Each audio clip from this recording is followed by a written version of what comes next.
Welcome back to The Unthinkable. Today's horrible case takes us to Lubbock, Texas, where the Innan family is settling in for a normal Tuesday night. All except for 15-year-old Elizabeth Innan, who is preparing to head out to babysit for longtime friends of the family, the Salinas family. Although she's only 15 years old, her mother, Virginia, feels comfortable enough allowing her daughter Elizabeth to babysit for the Salinas family in hopes of giving her a bit of responsibility, as well as earning a few dollars. Elizabeth is hoping to use the money she makes from babysitting to buy her older brother a special birthday gift for his upcoming celebration. Because the Salinas family were in the middle of looking for a new home, they were staying at a nearby motel at the time, which wasn't a big deal for Virginia. In fact, the extra layer of security cameras that usually comes with the hotel location and the staff provided an extra layer of security in their minds. But as the night stretched on, Elizabeth's scheduled 12 midnight return came and went. 12:30 would pass, and then 1 o'clock. As time moves into the early morning, Virginia's concerns begins to change into full-blown worry. But her fears would be settled as 1:30 approaches and there's a knock at the front door. Virginia and Elizabeth's older brother are somewhat elated, knowing that Elizabeth has finally returned home safe and sound. But when her older brother Kevin opens the door, he's both shocked and confused to find Humberto Salinas standing there, the father of the children Elizabeth was supposed to be babysitting. He tells them that he's there to return Elizabeth's purse that she left in his car when he dropped her off a half hour ago. Elizabeth's mother is confounded and confused. She has no idea what Bert Salinas is talking about. Elizabeth hasn't been home at all. Virginia then thinks for a moment that maybe she returned and had went straight to her room without speaking to anyone. But after checking there, all of the fears she once had come storming back in an instant. Rushing back downstairs, she tells Bert that Elizabeth never made it inside, which confuses him. He says that he dropped her off and watched her approach the side door of their home and open the screen door before he pulled off. This is a revelation that puzzles everyone. Virginia makes the call to the police as they make the late night early morning drive over to the Innes home. Once there, they ask Bert to recount his story, where he explains to them that he dropped Elizabeth off and watched her reach the side door before he pulled off and noticed just a few minutes later, while riding back to the motel, that she left her purse in his car. Investigators have no choice but to take Bert at his word for the moment and follow up with his story later. But during their talk with him, he does give them an interesting piece of information. He tells them that his oldest son, who was recently in trouble with the law, was caught communicating with Elizabeth in the past. The problem with this was that he was 19, 4 years older than Elizabeth, which obviously made her mother Virginia bothered and upset. The teens were told to cease contact with one another, as Bert told his son directly to leave her alone. But now, with Elizabeth missing, they considered the possibility that neither of the teens truly listened, and perhaps they had decided to carry on their relationship in secret, where the prying eyes of their parents were no longer an interference. So as difficult as it was, they told Virginia to wait a full 12 hours before calling them back.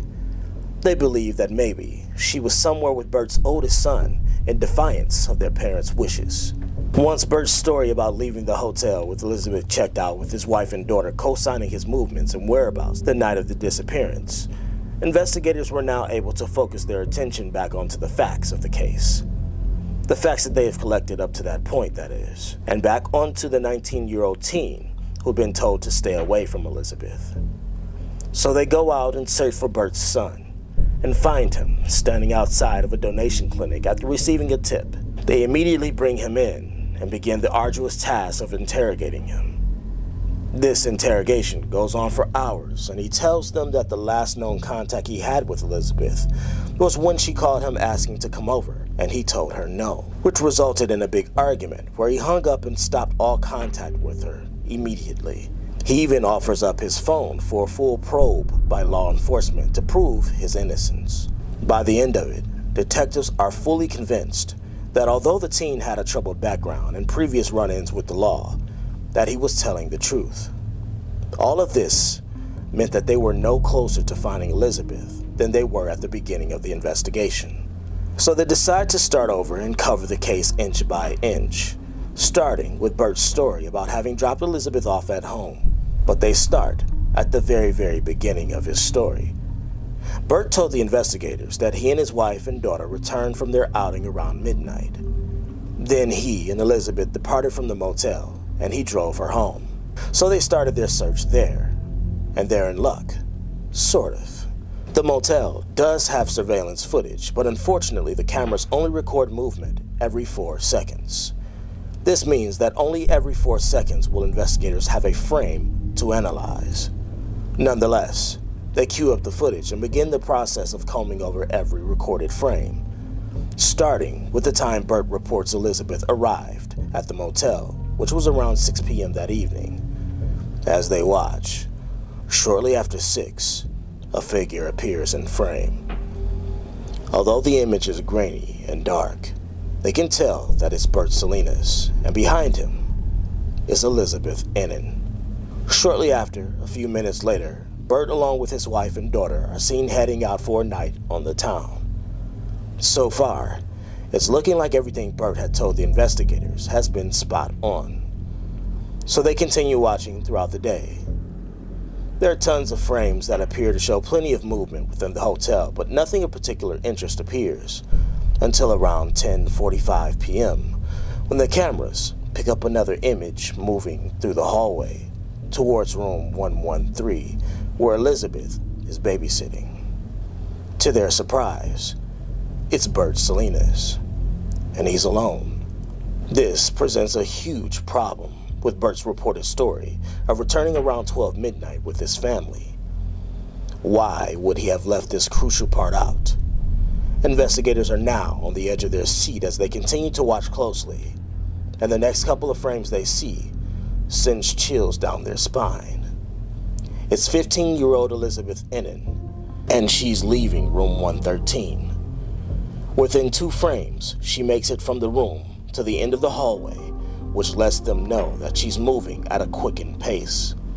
Right after, Bert Salinas appears in frame, now in just a tank top and jeans, as he follows Elizabeth. It's clear that something bad has just happened in room 113. The lobby cameras provide the next few frames that turns this scene from troubling into downright horrifying. Bert Salinas can be seen catching up to Elizabeth where he corners her at one point. And it is believed at that moment is when he decides that in order to cover his tracks completely, that he would need to silence her for good. In the last few frames of the footage, Bert can be seen grabbing her by the arm and leading her away off camera. As she clutches her shoes in her arms, these were the last few moments of Elizabeth's life caught on camera. Bert would lead her away, where he would strangle her with his bare hands, deciding that her life was no longer worth living. He dumped her body in an abandoned part of a desolate town, drove back to the Ennin home, and concocted a story about having previously dropped her off. Humberto Salinas eventually led investigators to the body and pled guilty to capital murder and was sentenced to life without parole. It is unknown if any other assault took place since he never admitted to it, but it is widely believed that everything Bert did that night was sexually motivated. In court, Virginia Ennin was able to tell Humberto directly to his face of how sick and depraved it was to stand right there beside her on her porch and help her report her daughter missing, and how he was willing to throw his son to the wolves and pin her disappearance on him instead. How he helped to pass out missing teen flyers around the neighborhood city when he knew all along the entire time that he had taken her life. What happened to 15-year-old Elizabeth Ennin was the ultimate betrayal of someone she trusted and truly the unthinkable. May her young and vibrant soul rest in eternal peace.